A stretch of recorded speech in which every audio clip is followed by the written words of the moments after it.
warahmatullahi wabarakatuh. Alhamdulillahilladzi hadana li hadza wa ma kunna linahtadiya Allah hadana Allah. Asyhadu an la ilaha illallah wa asyhadu anna Muhammadan abduhu wa rasuluh. Ya nabiyya ba'da.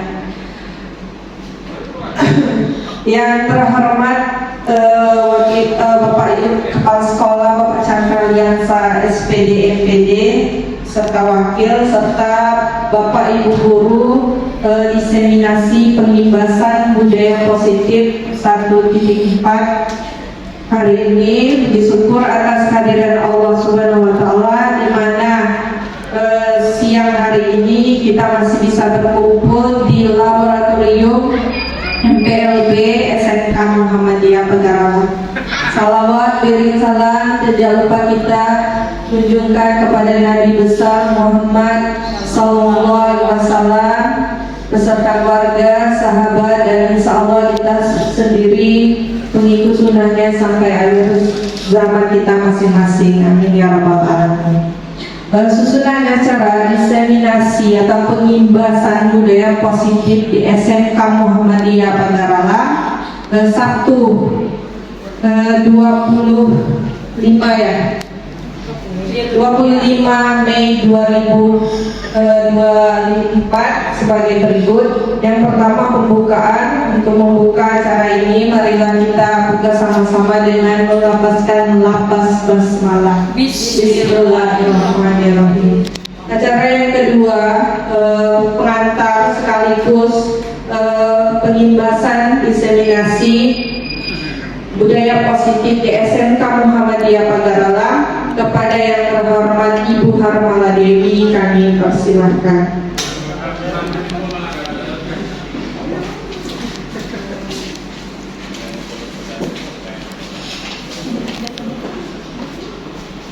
Bismillahirrahmanirrahim. Assalamualaikum warahmatullahi wabarakatuh. Waalaikumsalam.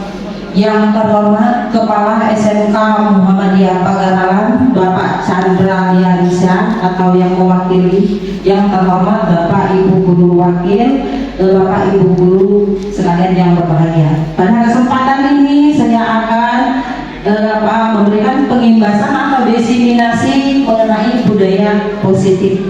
Ya. Sebelum kita masuk ke materi, lebih baik kita ice breaking dulu karena hari sudah siang, maka kita sudah ngantuk, jadi kita ice breaking. Bapak Ibu dipersilakan untuk berdiri.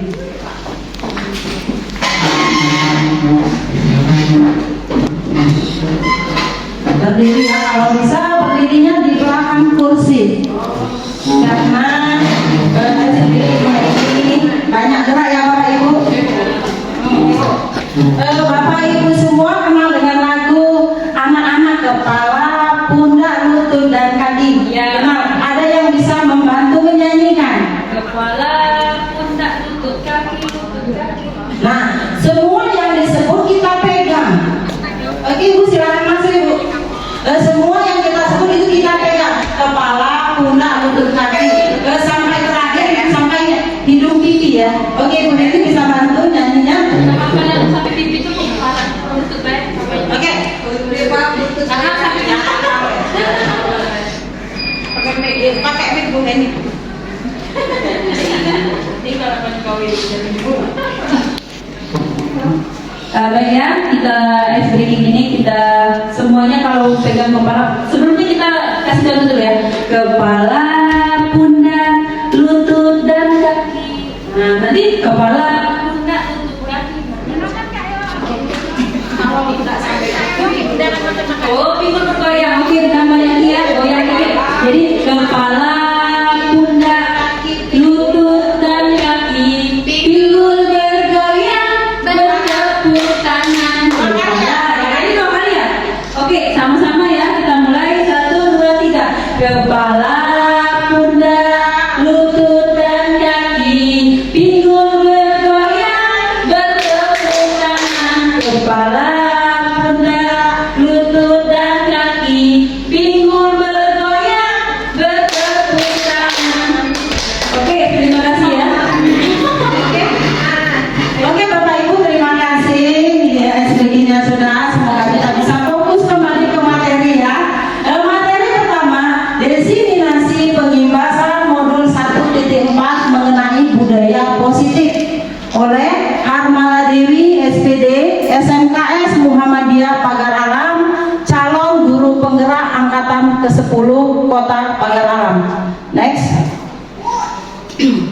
budaya positif. Nah ini karena materinya memang budaya positif, jadi kita menggali dulu apa itu budaya positif. Ya, budaya positif di sekolah yaitu nilai-nilai dan kebiasaan-kebiasaan di sekolah yang berpihak pada peserta didik agar mereka dapat berkembang menjadi pribadi yang kritis, penuh hormat dan bertanggung jawab. Nah, nilai-nilai atau kebiasaan itu sudah kita lakukan sebenarnya Bapak Ibu, tapi mungkin kurang tepat ya.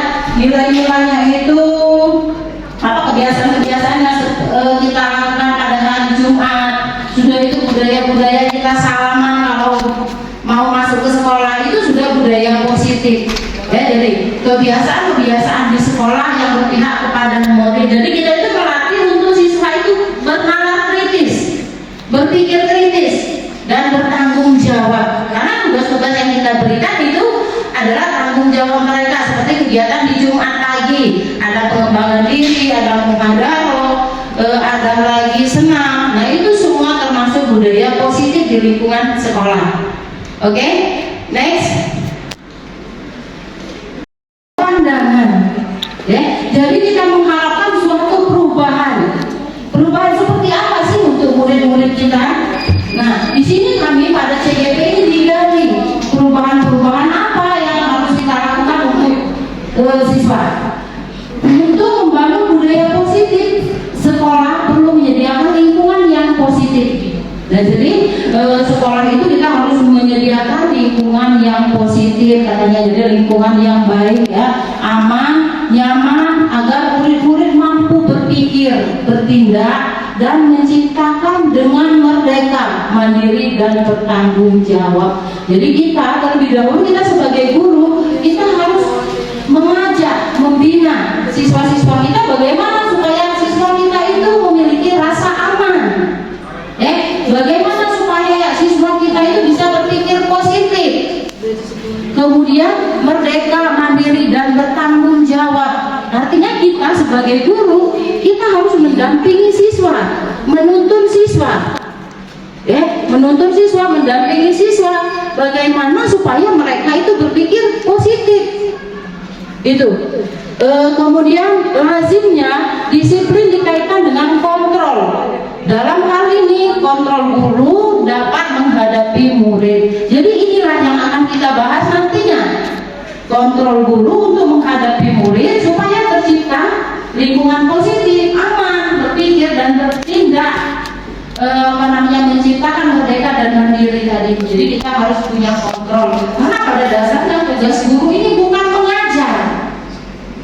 Kita hanya menuntun, melatih siswa untuk bertumbuh kembang sesuai dengan kodrat alam dan kodrat zaman. Kita tidak bisa merubahnya, karena diibaratkan kita itu sebagai petani. Petani itu hanya memupuk, menyiram tanaman, dia tidak bisa mengubah jagung menjadi padi, tidak bisa mengubah kopi menjadi jagung, dan seterusnya. Jadi posisi kita guru ini hanya sebagai penuntun, mendampingi mereka supaya mereka itu sukses dan mencapai kehidupan yang bahagia. Oke, next Bu Cici. Nah ini ada apa namanya? Anda dan teman Anda akan melakukan kegiatan coba ini sama seperti ice breaking tadi ya. Ini hanya pemahaman. Cobalah buka. Anda adalah A, kita adalah A ya. Tugas Anda adalah mengepalkan salah satu tangan Anda. Jadi kita nanti tugasnya hanya mengepalkan tangan.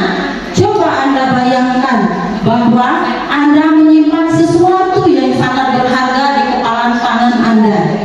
Jadi kita nanti mengepalkan tangan, kita bayangkan ada sesuatu yang berharga di tangan kita. Anda perlu menjaga benda tersebut sekuat tenaga. Anda harus begitu pentingnya untuk kehidupan, menjaga benda tersebut sekuat tenaga. Pentingnya untuk kehidupan Anda. Tugas rekan Anda B.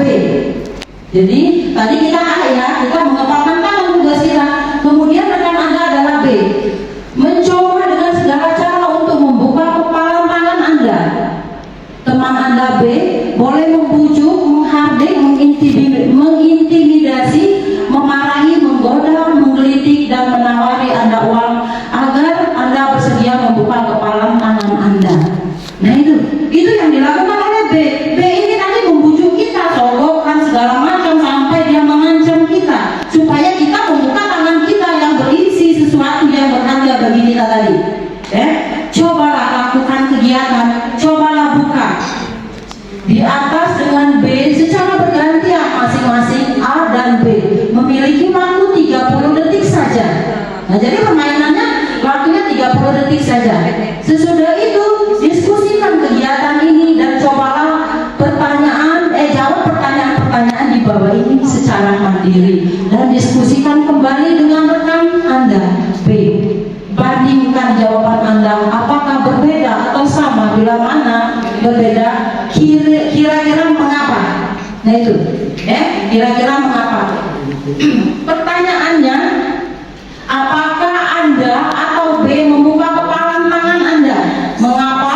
Apa alasannya membuka kepalan tangan Anda? Jadi yang pertama itu apakah ini tadi kita membuka kepalan tangan kita, atau yang B yang kedua apakah Anda B menutup kepalan tangan Anda? Mengapa demikian? Jadi yang A ini tadi kita kepalkan tangan.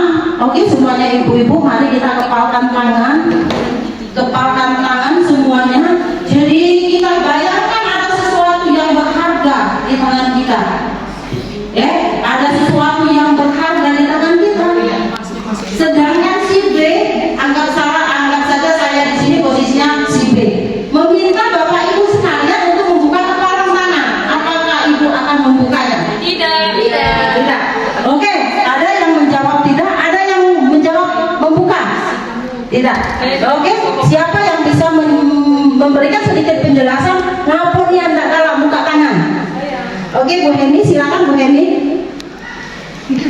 Baik, kalau saya di posisi A, karena saya merasa apa yang saya kepal di tangan saya ini sangat berharga dan itu tidak akan saya buka karena berharga bagi saya. Tidak mungkin bisa saja ini sifatnya rahasia. Jadi kalau saya buka otomatis tidak rahasia lagi kan? Nah, jadi saya akan mempertahankan kepalan saya meskipun saya dikasih uang miliaran, meskipun saya dikasih emas yang bercanting-canting misalnya ya. Nah, karena itu berharga dan tidak akan saya buka. Terima kasih. Oke, terima kasih. Bu kasih aplaus untuk Ibu Heni. Jawabannya luar biasa, sama seperti saya. Kalau saya sendiri disuruh membuka, saya tidak akan membuka. Intinya dalam kegiatan ini sesungguhnya siapa yang memegang kendali atau kontrol membuka atau menutup kepalan tangan. Intinya di dalam hidup ini segala sesuatu itu ada pada diri kita sendiri. Kita yang punya kendali. Kita mau membuka apa tidak? Itu intinya ya, dipetik dari materi ini. Kalau membukanya, saya akan tetap menutup rapat. Ya itu kendalinya dari kita. Kalau kita mungkin mau berbaikan, sudah saya akan buka, tapi saya tidak akan memberikannya. Itu juga ada di kita. Oke, paham ya sampai di sini kira-kira Bapak Ibu? Next, Ibu Cici.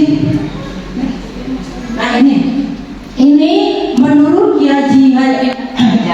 Ki Hajar Dewantara bahwa tujuan pendidikan yaitu, nah ini tadi sudah saya sebut di awal ya, menuntun segala kodrat yang ada pada anak agar mereka dapat mencapai keselamatan dan kebahagiaan yang setinggi-tingginya baik sebagai manusia, sebagai anggota masyarakat.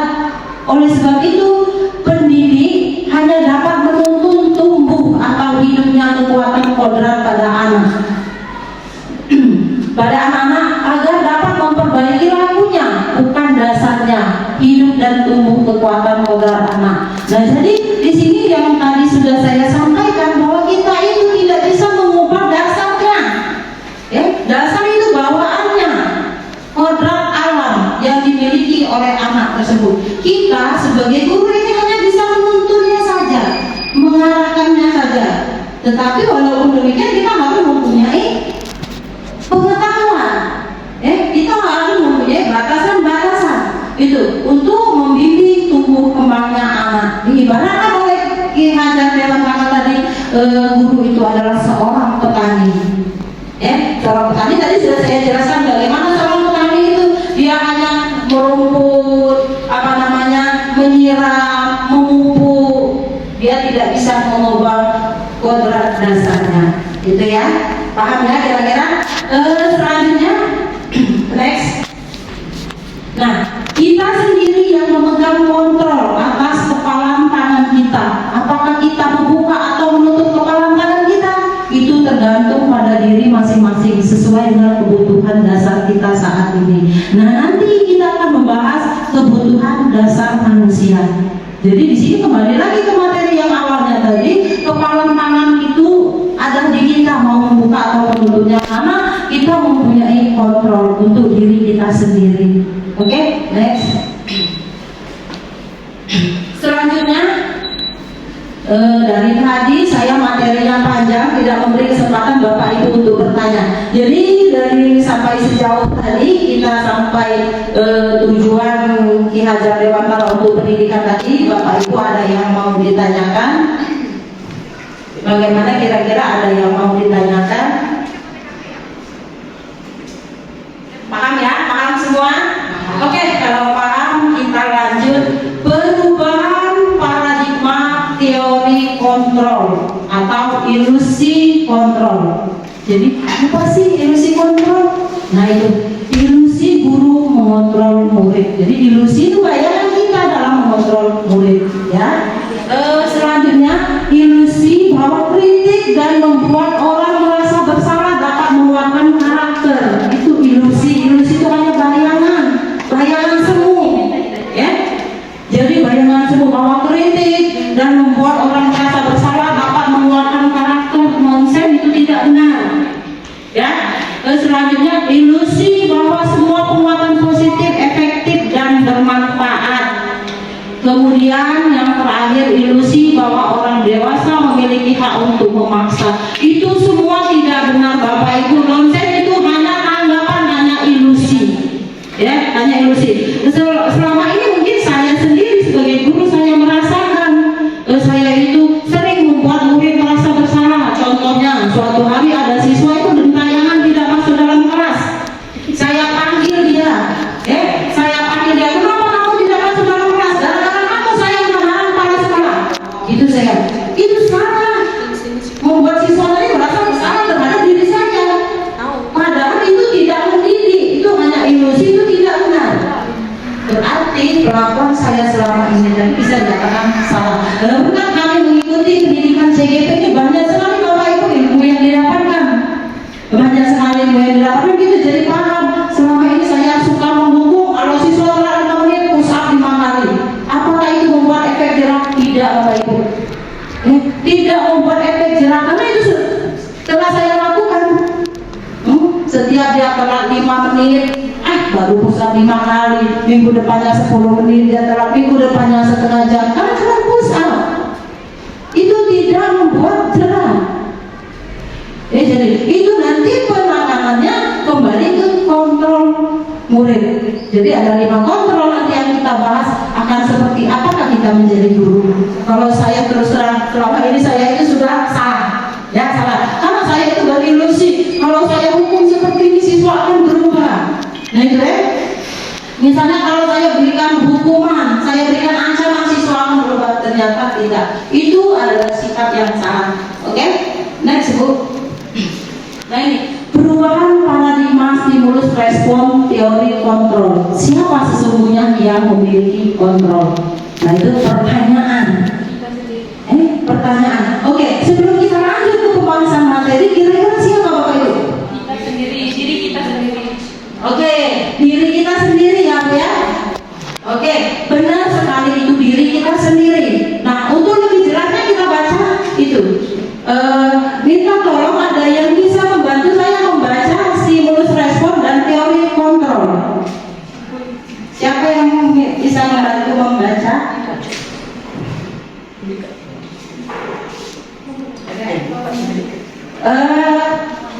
Aku setuju. Dika, Ayo, Inka ya. Coba Inka bantu Ibu membacakan stimulus respon dan teori kontrol.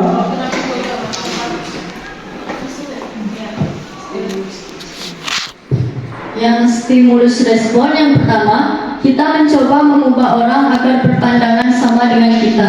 Oke, stop. Nah, jadi kita mencoba mengubah orang agar berpandangan sama dengan kita. Benar nggak sih? Bisa tidak sih? Tidak bisa. Tidak bisa. Tapi di sini kita harus berusaha. Ya, kita mau mencoba mengubah orang agar berpandangan sama seperti kita. Pada dasarnya itu tidak bisa. Itu stimulus respon. Kemudian teori kontrolnya. Kita berusaha memahami pandangan orang lain tentang dunia. Nah, ini teori kontrol. Berarti kita berusaha memahami pandangan orang lain tentang dunia. Jadi kita itu berusaha terus untuk memahami orang. Ya, itulah tugas guru sebenarnya. Lanjut. Yang kedua, perilaku buruk dilihat sebagai suatu kesalahan. Nah, perilaku buruk dilihat sebagai suatu kesalahan. Padahal perilaku buruk itu belum tentu salah. Tidak bisa kita menganggap suatu perilaku itu sebagai kesalahan karena ada alasan tertentu melakukan kesalahan. Orang itu ada alasan tertentu melakukan kesalahan. Misalnya siswa kita telat, kita tanya, kenapa anak kamu telat? Pasti dia menjawab dengan berbagai macam alasan. Nah itu guru BK yang lebih paham seharusnya ya. Orang lain bisa ngomong apa tadi, perilaku buruk dilihat sebagai suatu kesalahan. Kita selama ini tadi kalau orang berperilaku buruk itu dianggap selalu salah, padahal itu belum tentu salah ya, karena ada alasan mengapa mereka melakukan. Makanya itu perlu kita dampingi. Oke, lanjut teori kontrolnya. Semua perilaku memiliki tujuan. Nah, semua perilaku memiliki tujuan. Itu kalau teori kontrol. Jadi setiap gerak-gerik manusia itu ada tujuannya. Ya, termasuk kita mendampingi siswa itu ada tujuan. Lanjut. Yang ketiga, orang lain bisa mengontrol saya. Oke, orang lain bisa mengontrol saya. Ini gimana ya? Orang lain kok bisa mengontrol diri kita? Ya tidak bisa. Karena untuk mengontrol diri kita sendiri itu adalah kita. Kenapa orang lain? Oke, selanjutnya Ibu lanjutkan ya. Orang lain bisa mengontrol kita. Anda tidak bisa mengontrol orang lain. Mengenai apa sih tujuan kita? Karena disiplin itu pembelajaran. Bukannya kalau kita disiplin begitu peraturan yang harus ditaati. Padahal disiplin itu pembelajaran yang harus kita pelajari bagaimana supaya hidup kita disiplin. Kemudian selanjutnya, namun dalam budaya kita, makna kata disiplin telah berubah menjadi suatu yang dilakukan seseorang pada orang lain untuk mendapatkan kepatuhan. Jadi ini sesuatu yang dibuat oleh orang lain agar dipatuhi orang lain. Itu budaya kita. Kita buat aturan harus menurut aku. Itu intinya dalam itu. Kecenderungan umum adalah menghubungkan kata disiplin dengan ketidaknyamanan, bukan dengan apa yang kita hargai atau pencapaian atau tujuan yang mulia. Jadi kita ini begawi misalnya karena peraturan yang datang cepat, bukan karena kesadaran diri, bukan karena kita mendisiplinkan diri sendiri, takut kena sanksi, takut kena SP, takut kena marah. Nah itu tidak baik karena kita bukan pencapaian suatu tujuan yang mulia, karena ada tekanan, jadi mendapatkan sebuah kepatuhan. Jadi kita hanya takut dengan peraturan, karena berarti disiplin dengan ketidaknyamanan, bukan dengan apa yang kita hargai atau pencapaian suatu tujuan. Seharusnya kita itu berlaku untuk mencapai tujuan. Apa tujuan kita? Kalau kita sebagai guru mencerdaskan anak bangsa, berarti kita jangan karena peraturan. Misalkan peraturan diberlakunya, apakah kita datang telat? Kita datang siang? Tidak seharusnya begitu kan? Jadi bekerja jangan karena ada peraturan. Jadi disiplin itu buatlah sebagai pembelajaran, jangan sebuah peraturan. Oke, kira-kira bisa dipahami Bapak Ibu ya? Mohon maaf kalau penyampaian saya ini kurang apa namanya tertata ya. Jadi kita saya harap petik intinya atau maknanya. Oke, next. Ini disiplin. Makna disiplin. Disiplin adalah kemampuan memerintah diri sendiri. Nah, kan? Cantik kan? Kemampuan memerintah diri sendiri, bukan untuk orang lain. Kalau kita budaya kita cuma panggaran lanturian, peraturan dibuat menurut pada peraturan, kata cuma jangan diloncat ini masih ada loncat. Itu budaya cuma kita. Budaya cuma kita ni keras kepala, tidak diacu. Memang budaya. Kalau dia budaya neraka budaya disiplin tidak perlu disuruh, karena memerintah diri sendiri itu lebih baik daripada memerintah orang. Ya, seperti halnya tadi, jangan kita datang pagi oleh karena peraturan, kita masuk tepat waktu karena peraturan. Begitupun dengan siswa, kita tanamkan ke siswa bahwa siswa itu harus mempunyai disiplin diri. Itu kunci untuk menuju kesuksesan. Oke, selanjutnya dalam mengontrol dan menguasai diri, memilih tindakan yang mengacu pada nilai-nilai yang kita hargai dengan penuh tanggung jawab tanpa perintah orang lain. Kira-kira kalimat ini bisa kita pahami ya Bu ya? Kita itu melakukan sesuatu itu jangan karena harus dihargai, karena harus didapat reward, hadiah segala macam. Jadi itu sebagai bentuk tanggung jawab dan kesadaran kita. Ya, jadi intinya disiplin itu memerintah diri sendiri, bertanggung jawab dengan apa yang kita pilih. Karena hidup itu ada pilihan, pekerjaan juga adalah pilihan. Gitu ya. Oke, mudah-mudahan bisa dipahami Bapak Ibu ya. Oke, next. Selanjutnya, nah ini sebelum kita masuk ke profil pelajar Pancasila, Bapak Ibu ada yang mau ditanyakan, silakan. Oke, kalau mau ada yang mau ditanyakan, silakan kita diskusikan. Oke.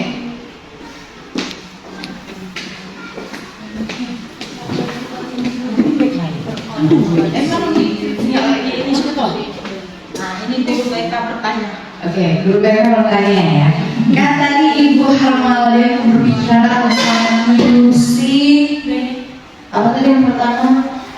Ilusi sebagai pengontrol. Nah, Ibu Harmalia tadi membahas tentang bagaimana cara mendisiplinkan. Sebentar, Bapak Kepala Sekolah Mendalam. Asik. Kita hargai adalah nilai kebajikan, sifat-sifat positif manusia yang merupakan tujuan mulia yang ingin dicapai setiap individu. Ya, jadi nilai-nilai kebajikan yang ingin dicapai oleh setiap individu. Siapa sih yang tidak mau berlaku seperti profil pelajar Pancasila? Nah, nilai-nilai kebajikan yang ingin dicapai oleh setiap anak Indonesia kita kenal dengan ya. Ini ada cerita tentang anak kelas 5 SD, Ibu Ani, guru kelas 5 SD Pelita Hati, sedang bingung menghadapi ulang salah satu murid di kelasnya, Agus. Nama muridnya itu Agus ya. Beberapa anak telah datang dan mengeluhkan Agus yang sering sekali meminta bekal makan siang mereka dengan paksa. Jika Anda menghadapi situasi seperti ini, apa yang akan Anda lakukan? Menurut Anda, kira-kira apa alasannya Agus melakukan hal itu? Kira-kira bagaimana? Apa yang harus kita lakukan kalau kita menghadapi siswa seperti ini? Ya, jadi yang harus kita lakukan, kita harus memanggil anak ini. Ya, kita melakukan pendekatan, kita panggil anak ini, kita tanyain kenapa dia selalu minta bekal orang, apakah dia tidak disiapkan di rumah. Intinya setiap kegiatan itu pasti ada alasannya. Itu ya, apa yang dilakukan Agus itu kita lakukan pendekatan. Nah, untuk penyelesaiannya ini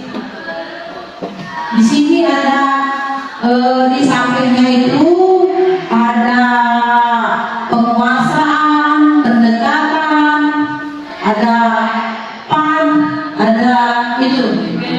Nah, belokin cinta kasih sayang gitu ya. Belokin itu cinta kasih sayang.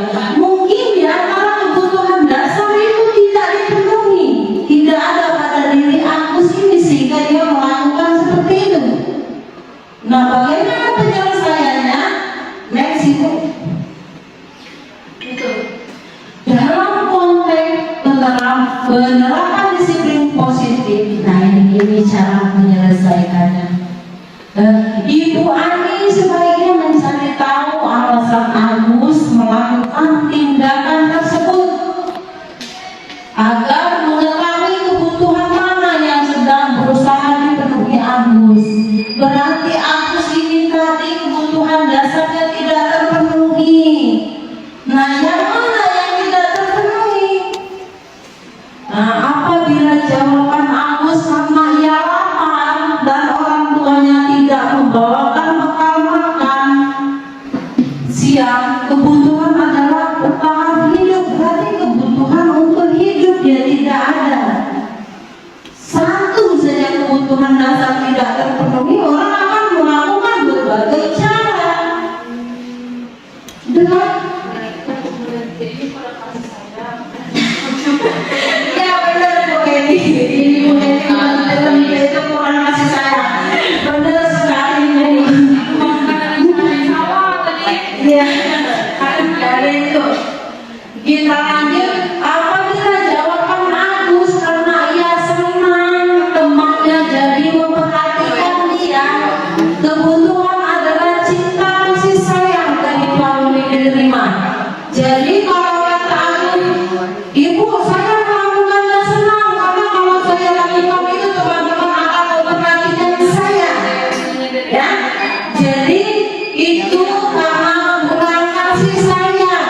Jadi dia minta agar mereka dapat apa, minta perhatian sama kita ya, caper. Kalau dia, aku senang karena dia melakukan itu, karena kalau aku lakukan itu kawan-kawan itu bisa menilai aku, berarti caper. Supaya diperhatikan. Selanjutnya, apabila jawaban Agus agar dia merasa hebat karena temannya jadi takut dan menuruti keinginannya, kebutuhan ini adalah penguasaan, pengakuan atas kemampuan. Jadi itu pengen dia ngomong hebat. Ibaratkan tuh geng-gengan lah kalau zaman ini dia supaya diakui bahwa dia hebat, dia kuat, sehingga dia melakukan kesalahan tersebut. Nah, itu kebutuhan dasar manusia tadi. Selanjutnya, apabila jawaban Agus karena dia merasa bosan dengan bekal yang dibawakan ibunya, karena selalu membawakan bekal yang sama, kebutuhan adalah kebebasan. Nih, kalau dia jawab, aku nih nyaku, aku ngejuk mulai ini saja, jadi aku pengen coba yang lain. Artinya dia itu butuh kebutuhan kebebasan yang tidak terpenuhi. Jadi intinya kita kalau kebutuhan kebebasan, kita ini harus mendengar pendapat mereka. Kita harus dengerin, jangan merubah pendaki turun jawab di akhir masa Islam. Karena kalau tidak suka, akhirnya dia akan melakukan kesalahan-kesalahan itu. Kemudian apabila jawaban Agus karena iseng saja, dia menikmati ekspresi wajah temannya yang kesal karena diambil makanannya, ini adalah kebutuhan kesenangan. Salah, emang salah. Karena kebutuhan kesenangan dia tidak terpenuhi sehingga dia melakukan itu. Jadi untuk memenuhi kebutuhan dasar itu orang bisa melakukan apa saja, termasuk yang baik ataupun yang buruk. Karena kebutuhan dasar tadi menuntutnya untuk melakukan hal itu. Oke, kira-kira bisa dipahami ya Bapak Ibu? Oke, next. Nah ini dia. Sampailah kita tentang ke pokok pembahasan yang paling penting, 5 posisi kontrol guru. Ya, 5 posisi kontrol guru ini, yang pertama penghukum. Berarti kalau siswa salah kita selalu menghukum. Kira-kira Bapak Ibu ada nggak yang di posisi penghukum? Kadang-kadang ya. Yang kedua, pembuat merasa bersalah. Nah, jadi pembuat rasa bersalah. Yang ketiga, teman. Yang keempat, pemantau. Yang kelima, manajer. Terus terang, kalau saya katakan tadi, saya sudah semua berada di posisi itu. Penghukum, seperti tadi saya contohkan, anak saya telah 5 menit, push up 5 menit, 5 kali. Anak saya telah misalkan 10 menit, push up 20 kali. Itu penghukum, itu tidak mendidik. Membuat rasa bersalah. Membuat rasa bersalah itu seperti yang ngomong gara-gara apa aku kemana sekolah. Jadi siswa itu merasa bersalah. Kayak aku berarti lah, apa namanya lah, merugikan guru kan. Itu biasanya. Kemudian sebagai teman, cengeng-cengeng, aku biar kamu terlambat. Misalnya, laporan masuk jam sekian, keluar kamu keterat, cengeng-cengeng sampai dia ketegasan. Kadang-kadang juga kita seperti teman dengan siswa tanpa kita sadari. Nah, kalau pemantau itu hanya melihat saja, rumahnya minta pergi didedak, itu sebagai pemantau. Tapi kalau manajer, posisi manajer ini dia menjelaskan. Yang pertama, dia menjelaskan peraturan-peraturan yang ada, keyakinan kelas, kesepakatan kelas. Kemudian dia menanyakan sanksi, dia menanyakan tindak lanjut apa yang dia lakukan karena dia salah. Itu posisi manajer. Jadi kita harapkan yang terbaik adalah posisi manajer untuk siswa. Gitu ya. Next Ibu.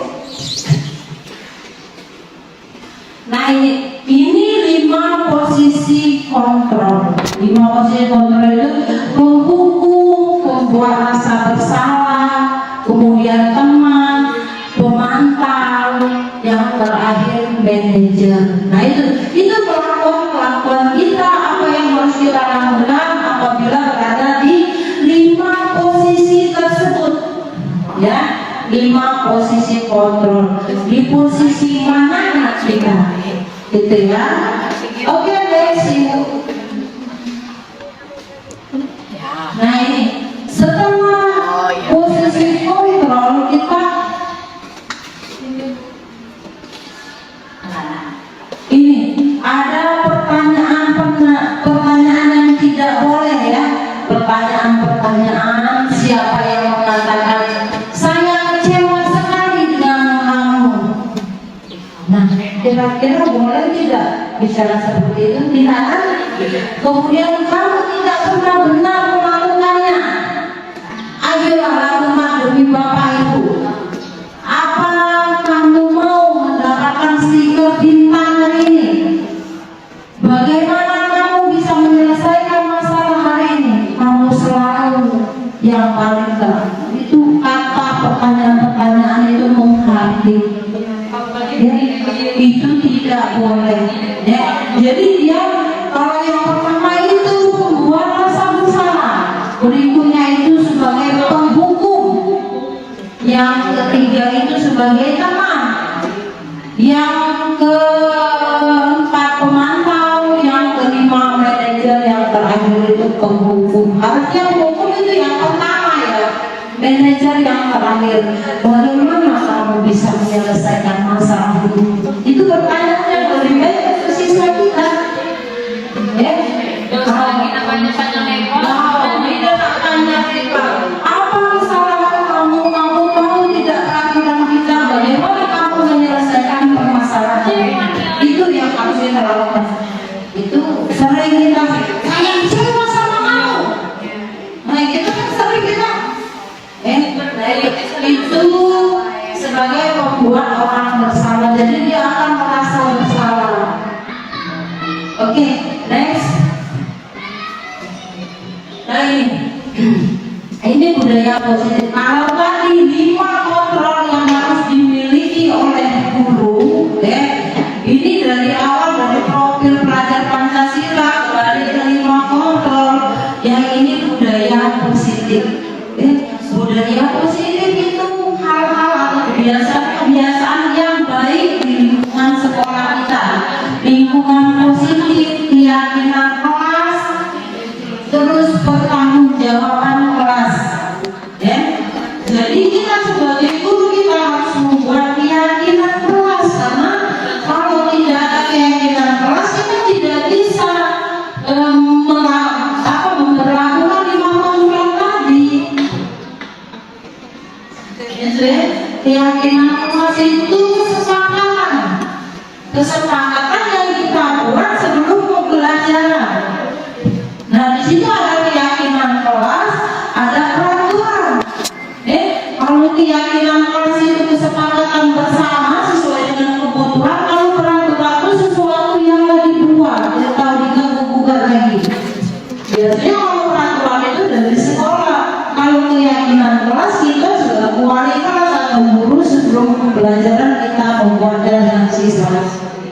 Itu ya, kita harus melaksanakan membuat keyakinan kelas ini di awal pertama sekali masuk itu buatlah kesepakatan supaya kita bisa mengontrol siswa. Kalau tidak keyakinan bingung kita nak kontrol. Jadi kita pernah jelaskan misalkan dia telah misalnya baru tahu kan keyakinan kelas kita buat kesepakatan bersama, kenapa kamu melanggar seperti itu ya. Jadi apa namanya, kita sesuai dengan keyakinan kelas saja gitu kan. Jadi kita harus membuat keyakinan kelas. Oke, next Ibu.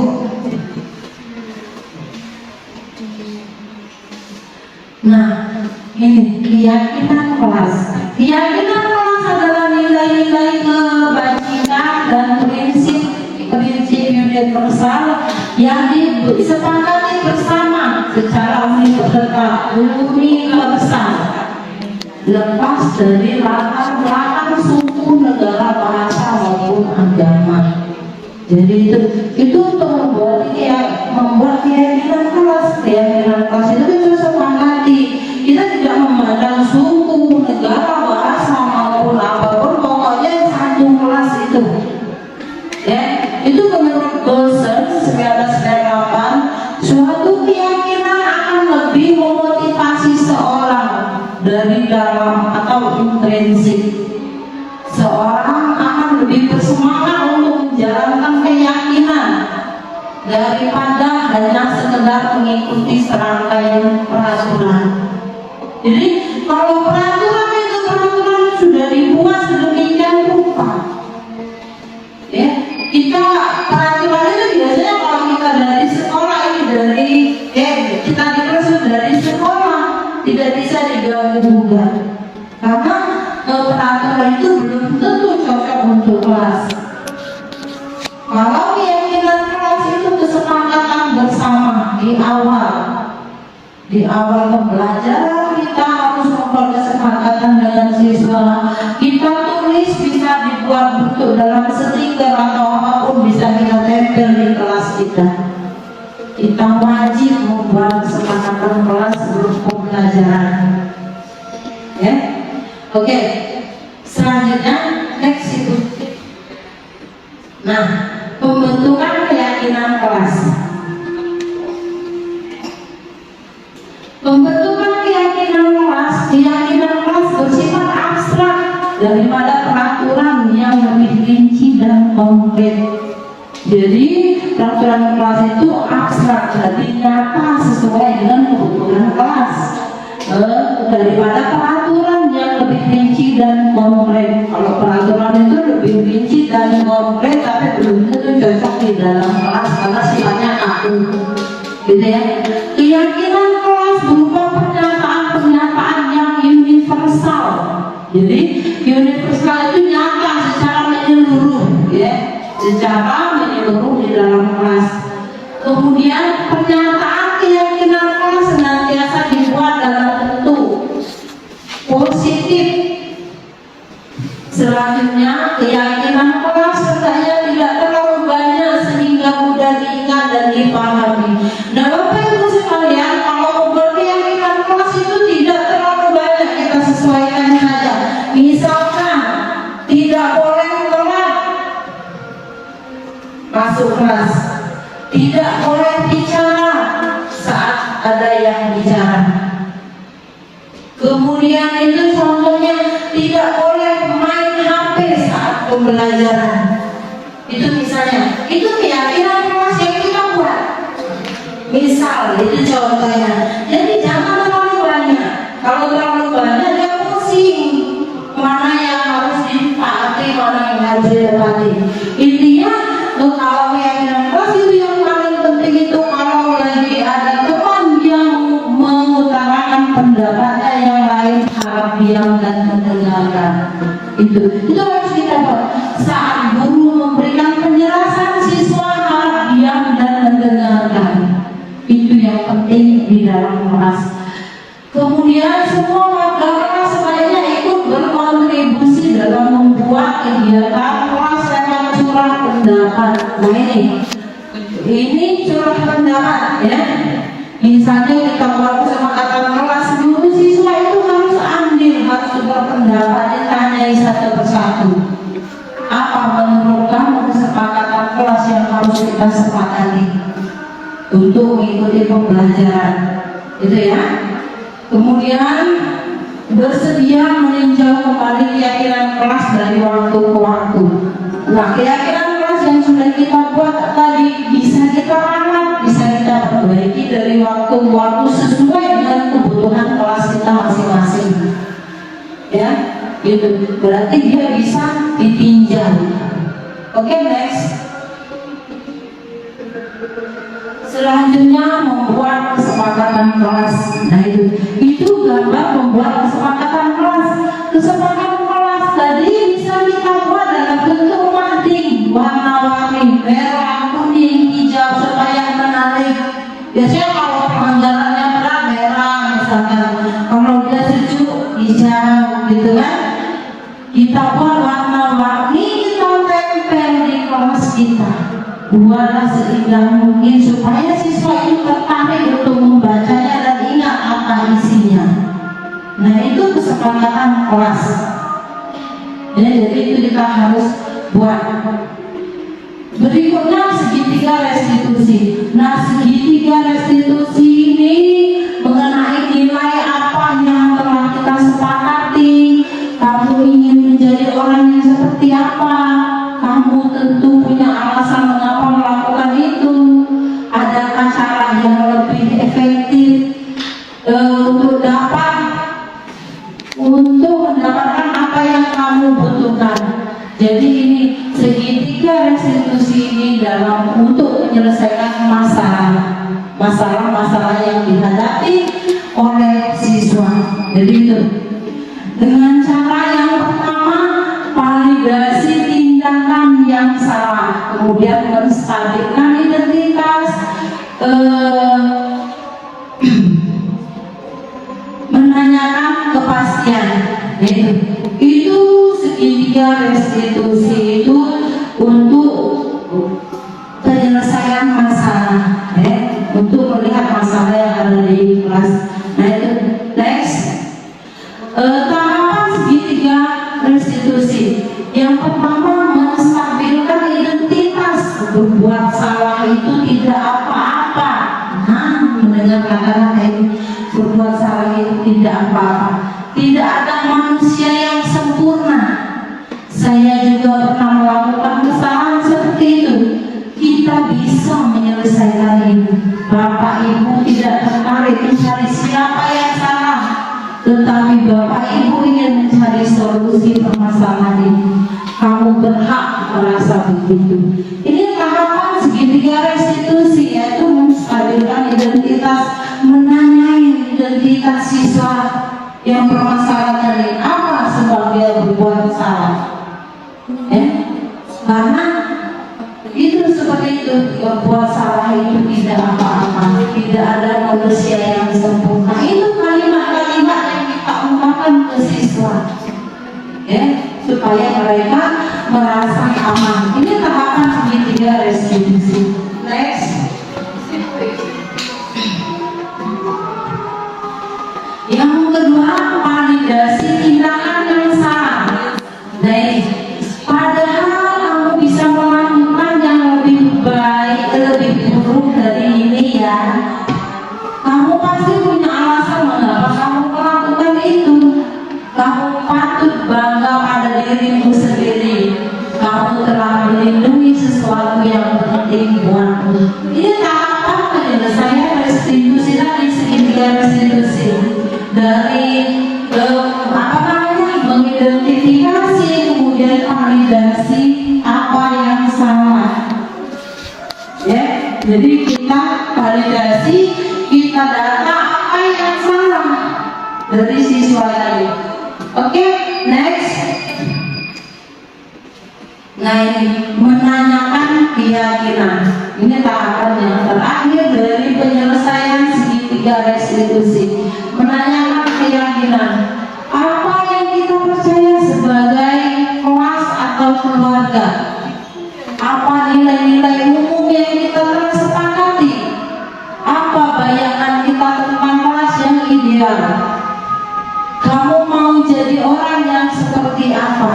Nah, ini dalam membuat keyakinan kelas bersama-sama dengan siswa. Ini tahapan penyelesaian segitiga restitusi tadi, ya.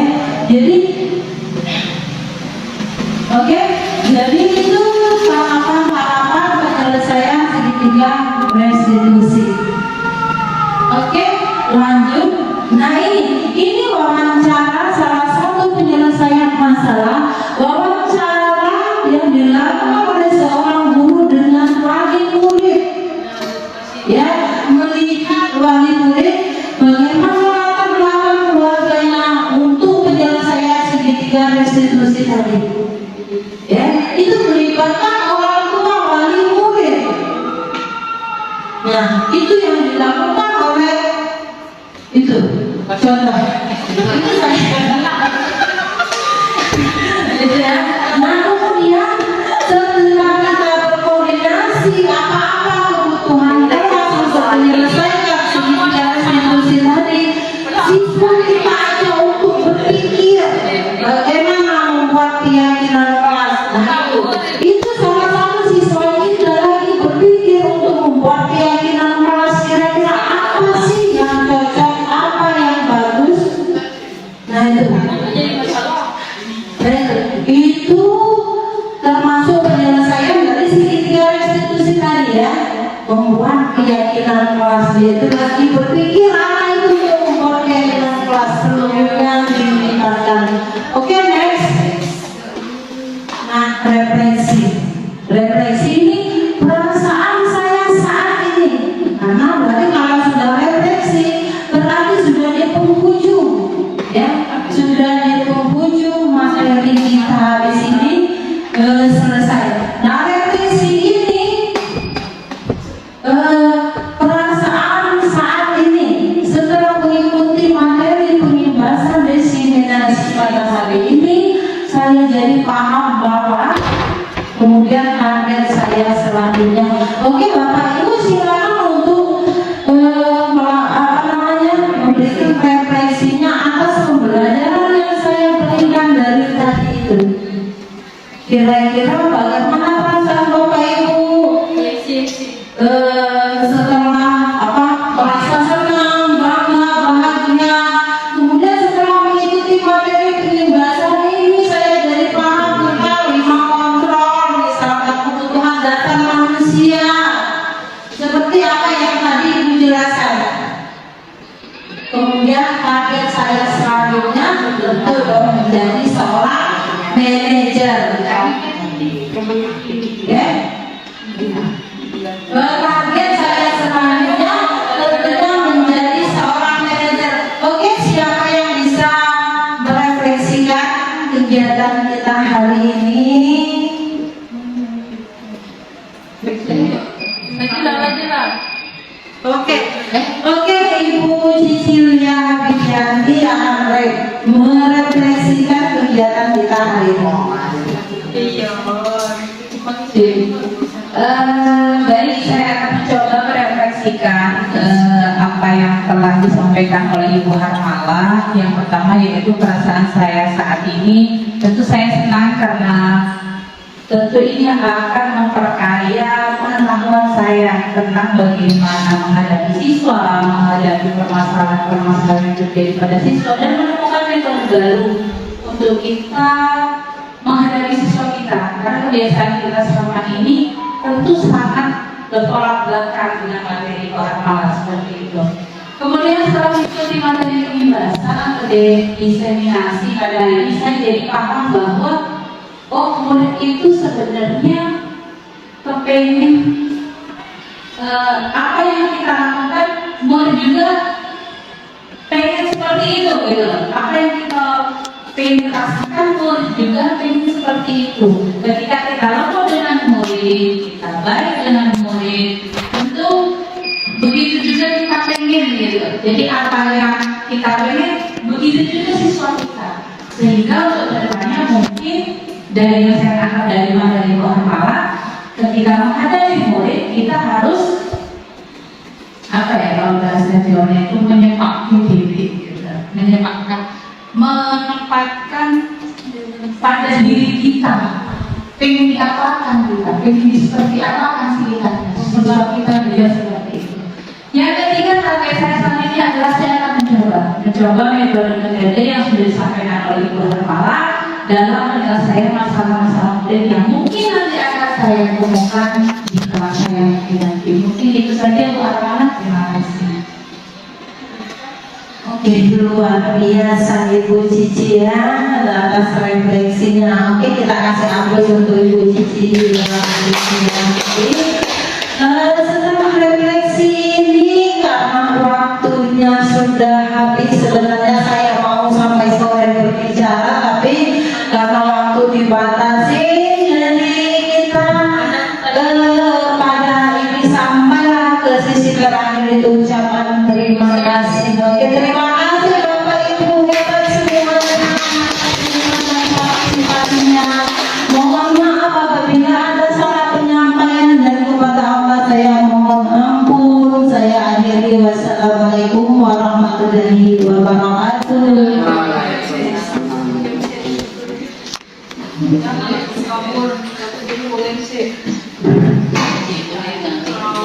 Baiklah, setelah cara penyampaian atau pembahasan dari diseminasi dari Ibu Harmala Dewi, semoga kita bisa mengaplikasikan budaya positif di SMK Muhammadiyah agar agar lebih baik lagi.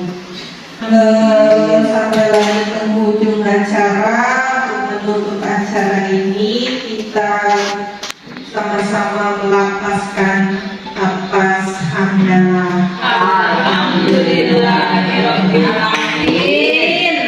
Saya selaku pembawa acara mohon maaf bila ada kesalahan. Wabillahi taufiq wal hidayah. Wassalamualaikum warahmatullahi wabarakatuh.